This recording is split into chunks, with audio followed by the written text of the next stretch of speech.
আসসালামু আলাইকুম প্রিয় কৃষক ভাইরা, এই যে আমাদের জিরাট সুখসাগর যে পেঁয়াজ বীজ আমরা দিয়েছিলাম মাঠে, সেই পেঁয়াজের বীজ থেকে এই যে পেঁয়াজ উৎপাদন হয়েছে। মানে গাছের থেকে পেঁয়াজ অনেক বড়, এরকম অবস্থা।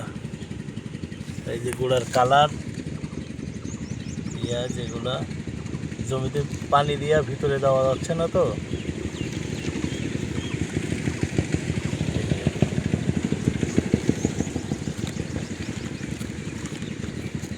খুবই মোটা মোটা হয়েছে পেঁয়াজ, কালারও অনেক সুন্দর পেঁয়াজের এবছর। পেঁয়াজ কেমন হয়েছে? পেঁয়াজ এখন কালার ফোটে। হ্যাঁ, কালারটাও তো অনেক সুন্দর, তাই না? কালার এখন ফোটে না, একটু ইয়ে না হলে ওই কালার আসবে। সেটাই। কালারটা ফুটছে একটু পেঁয়াজ অনেক মোটা হয়েছে অল্পটাই। এটাই আমাদের জিরাট সুখসাগর।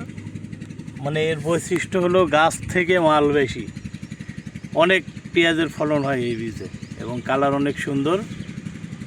আপনাদের যাদের সুখসাগর পেঁয়াজ বীজ লাগবে আগামী বছরের জন্য, অবশ্যই আমাদের সাথে যোগাযোগ করবেন। আনিশা এগ্রো সিডের জিরাট সুখসাগর পেঁয়াজ।